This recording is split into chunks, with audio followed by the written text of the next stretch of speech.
ಮತ್ತು ನೀರುಳ್ಳಿ, ಬೆಳ್ಳುಳ್ಳಿ, ಟೊಮೆಟೊ ಇದು ಯಾವುದನ್ನು ಬಳಸದೆ ರುಚಿಯಾದ ಒಂದು ರೈಸ್ ಬಾತ್ ತಯಾರಿಸೋಣ. ಅದಕ್ಕೆ 2 ರಿಂದ 3 ಕಟ್ಟಿನಷ್ಟು ಮೆಂತ್ಯ ಸೊಪ್ಪನ್ನು ನಾನು ಕ್ಲೀನ್ ಮಾಡಿ ಇಟ್ಟುಕೊಂಡಿದ್ದೇನೆ. ಹಾಗೆ ಕೆಲವು ಬೇಸಿಕ್ ಮಸಾಲೆ ಉಪಯೋಗಿಸ್ತೇನೆ. ಮೊದಲಿಗೆ ಮೆಂತ್ಯ ಸೊಪ್ಪನ್ನು ಕಟ್ ಮಾಡಿಕೊಳ್ಳೋಣ. ಇನ್ನು ಮಸಾಲೆ ತಯಾರಿಸಲಿಕ್ಕೆ ಒಂದು ಬಾಣಲಿಗೆ ಸ್ವಲ್ಪ ಎಣ್ಣೆ, 8 ಬ್ಯಾಡಗಿ ಮೆಣಸು, 2 ಟೇಬಲ್ ಸ್ಪೂನ್ ಅಷ್ಟು ಉದ್ದಿನಬೇಳೆ, 2 ಟೇಬಲ್ ಸ್ಪೂನ್ ಅಷ್ಟು ಕಡಲೆಬೇಳೆ, 3 ಟೇಬಲ್ ಸ್ಪೂನ್ ಅಷ್ಟು ಕೊತ್ತಂಬರಿ ಬೀಜ ಹಾಕೊಂಡು ಫ್ರೈ ಮಾಡಿಕೊಳ್ಬೇಕು. ಇದು ಆರಿದ ಮೇಲೆ ಮಿಕ್ಸಿ ಜಾರಿಗೆ ಹಾಕೊಂಡು ಪೌಡರ್ ಮಾಡಿ ಪಕ್ಕಕ್ಕಿಡಿ. ಇನ್ನು ಗ್ಯಾಸಲ್ಲಿ ಒಂದು ಬಾಣಲೆ ಇಟ್ಟು ಸ್ವಲ್ಪ ಎಣ್ಣೆ, ಸಾಸಿವೆ, ಕಡಲೆಬೇಳೆ, ಉದ್ದಿನಬೇಳೆ, ಕರಿಬೇವು, ಮೆಣಸು ಹಾಕಿ ಒಗ್ಗರಣೆ ರೆಡಿ ಮಾಡಿಕೊಳ್ಬೇಕು.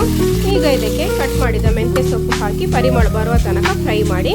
ಇನ್ನು ಮೊದಲೇ ರೆಡಿ ಮಾಡಿ ಇಟ್ಟುಕೊಂಡಿದ್ದ ಮಸಾಲೆ ಪೌಡರ್ ಹಾಕಿ, ಹಾಗೆ ಒಂದು ಸಣ್ಣ ಬಟ್ಟಲು ಫುಲ್ಲು ಕೊಬ್ಬರಿ ತುರಿ ಹಾಕಲಿಕ್ಕೆ ಮರಿಬೇಡಿ.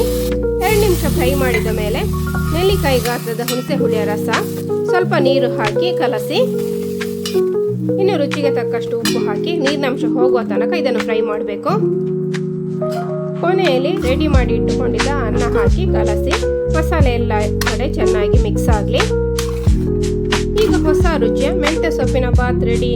ಇದು ಬಿಸಿಯಾಗಿ ಮಾತ್ರ ಅಲ್ಲ, ಆರಿದ ಮೇಲೂ ತುಂಬ ರುಚಿ ಇರ್ತದೆ. ಖಂಡಿತ ಒಮ್ಮೆ ಟ್ರೈ ಮಾಡಿ. ಹೀಗೆ ಹೊಸ ಅಡುಗೆ ನೋಡಲು ಚಾನಲ್ ಸಬ್ಸ್ಕ್ರೈಬ್ ಮಾಡಿ. ಹಾಗೆ ವಿಡಿಯೋ ಲೈಕ್, ಶೇರ್, ಕಮೆಂಟ್ ಮಾಡಿ. Thank you. ಬಾಯ್.